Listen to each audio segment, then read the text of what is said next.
This channel does not promote any violent, harmful, or illegal activities. All content provided by this channel is meant for an educational purpose only.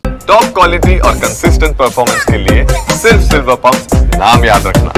Supreme কোর্টের নির্দেশ মেনে এই মাসের মধ্যে বিজ্ঞপ্তি দিতে হবে এসএসসি কে। হাতে মাত্র 7 দিন সময়, এখনো এসএসসির নতুন নিয়মে ছাড়পত্র দেয়নি বিকাশ ভবন। আমাদের সঙ্গে সরাসরি রয়েছেন আমাদের প্রতিনিধি সুমন রয়েছেন। সুমন, এই বিষয়ে বিস্তারিত জানাও।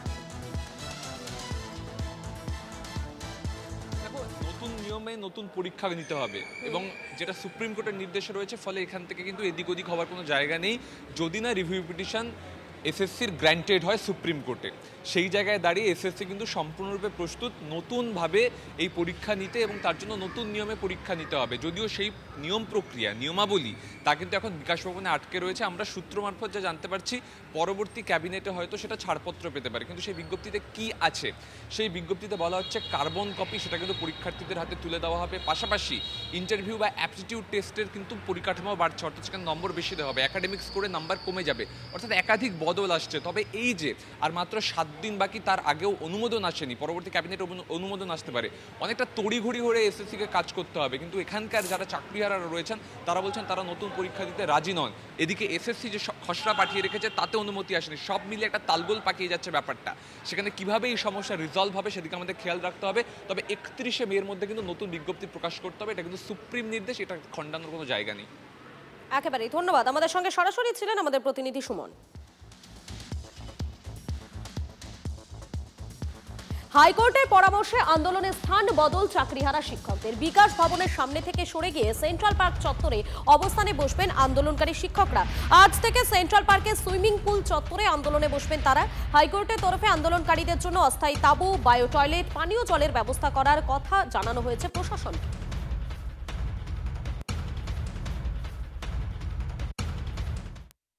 যাওয়ার ব্যাপারে কোনো ঠিক হয়নি, কারণ আমাদের যেটা দাবি ছিল যে আমাদের হাইকোর্ট যেখানে রায় দিয়েছে যে এখান থেকে উঠে যেতে হবে, আমরা একটা জায়গা যদিও চিহ্নিত করেছি, কিন্তু ওই জায়গাতে যে সমস্ত ব্যবস্থা করেছে যে সেন্ট্রাল পার্কে চলে যেতে, উল্টো দিকে চলে যেতে বললে হবে না, তো ওখানে সেই রকম অ্যাটমসফিয়ার তো তৈরি করতে হবে, সেখানে থাকার ব্যবস্থা করতে হবে, তবে গিয়ে আমরা ওখানে গিয়ে উঠে যাব।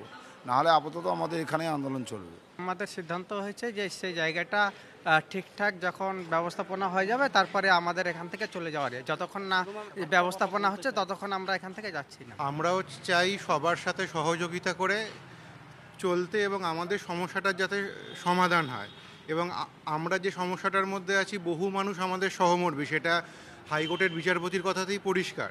হাইকোর্ট তার অর্ডারের যেটা জানিয়েছে যে উপরে শেড, টয়লেট, জল, এগুলো আমরা গত 7 তারিখ থেকেই পুলিশের কাছে আমরা দাবি জানিয়ে আসছি, কিন্তু তারা আমাদের দাবিটাকে কোনোভাবে মান্যতা দেয়নি বা কোনো রকম ব্যবস্থা করেনি।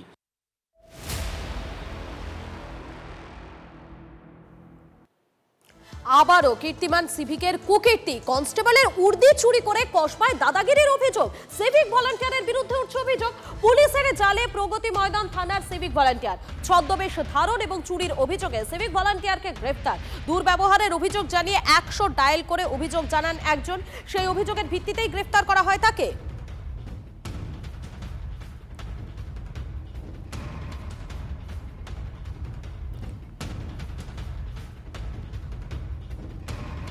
আচ্ছা, বারবার এই বিতর্ক কেন? এত বিতর্ক বলুন তো। আর এই বিতর্ক, এত বিতর্কের পরেও কেন বেপরোয়া এই সিভিক ভলান্টিয়াররা? আইন শৃঙ্খলা রক্ষার দায়িত্ব সিভিককে নয়, স্পষ্ট জানায় পুলিশই। সিভিকের দায়িত্বে বুঝিয়ে দিয়েছে সুপ্রিম কোর্ট এবং হাইকোর্ট। তারপরেও কিভাবে নানান অপরাধের নাম জড়িয়ে যাচ্ছে এই সিভিক ভলান্টিয়ারদের? সিভিকের দাদাগিরির জেরে অপমানে আত্মঘাতী পাঁশকুড়ার এক কিশোর। বারাসাত থেকে মালদা বারবার তোলাবাজির অভিযোগ সিভিকের বিরুদ্ধে।